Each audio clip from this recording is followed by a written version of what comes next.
Newgate Market was an empty, echoing shell. Doors hung crookedly, windows were smashed, iron hooks were rusting away. The market clock was no longer ticking, and the stalls were silting up with rubbish. All the butchers had long ago moved to Smithfield, taking their sides of beef and saddles of mutton with them. "I don't know why this place ain't been torn down long since," Alfred Bunce remarked. He stood hunched in the rain, with his bag on his back, gazing across an expanse of muddy cobbles toward the central pavilion. Water dripped off his wide-brimmed hat and trickled down his long, beaky nose. Even his drooping moustache was sodden.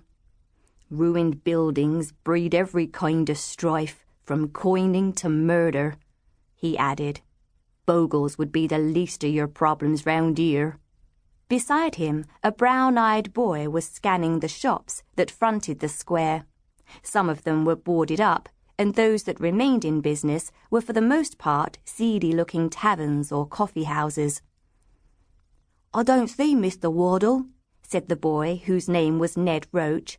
He was dressed in a navy-blue coat with brass buttons, very worn at the elbows, and a pair of buff-coloured trousers, damp and soiled.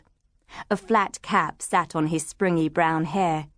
Despite his missing tooth and scarred hands, he looked respectable enough.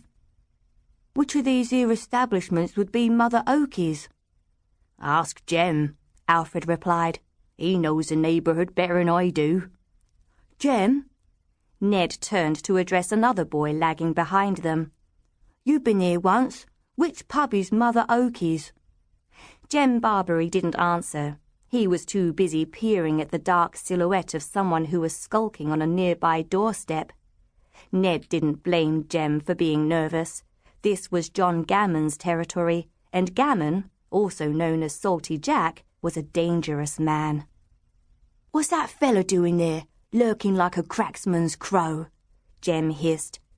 He was smaller and thinner than Ned, with so much thick black hair that his head looked too big for his body. He wore a bedraggled suit of speckled brown tweed. "Do you think he works for Salty Jack?" "Maybe he's sheltering from the rain," Ned offered. But Jem scowled. "I don't trust him. I don't trust no one hereabouts." "Which is why we should pick up our pace," Alfred spoke in a gruff, impatient voice. "Wardle said to meet at Mother Oakey's. Any notion where that might be?" Jem considered the half-dozen public houses scattered around the market square. "'Tain't that un," he announced, pointing. "That there is the old coffee pot. I spoke to the barmaid last time I passed through." "And that?" Alfred nodded at the nearest tavern. Although it had a sign suspended above its front door, none of them could read the lettering. "There's a cat on that sign," Ned observed, "so it's more likely to be the Cat and Fiddle, or the Cat and Salutation." "Here!" Jem suddenly clutched Alfred's sleeve. "Ain't that Mr. Wardle?" It was. Ned recognized the man who had emerged from the alehouse to their right. He was large and middle-aged, with fuzzy side whiskers and a slight paunch. Though respectably dressed, he had an untidy look about him, almost as if his clothes were buttoned askew. Wisps of wiry grey hair escaped from beneath his bowler hat. His necktie was crooked. There was a crusty stain on his waistcoat lapel and an unshaven patch on his chin. Even when he spotted Alfred, his worried expression didn't change. The anxious lines seemed permanently engraved across his brow. "Mr. Bunce," he exclaimed, "you found me." "Aye," said Alfred, touching his hat. "I was afeard you might have taken a wrong turn." Mr. Wardle's small blue eyes swung toward the boys. "I see you brought your apprentices with you." Alfred gave a brusque nod. "Can't kill a bogle without bait," he growled. "Yes, of course." Mr. Wardle blinked uneasily at Ned, who wondered if the Inspector of Sewers could even remember his name.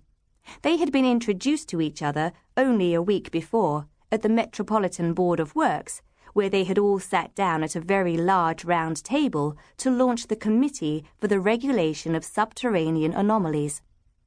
But more than a half-dozen people had been present at that meeting, and a lot of business had been discussed.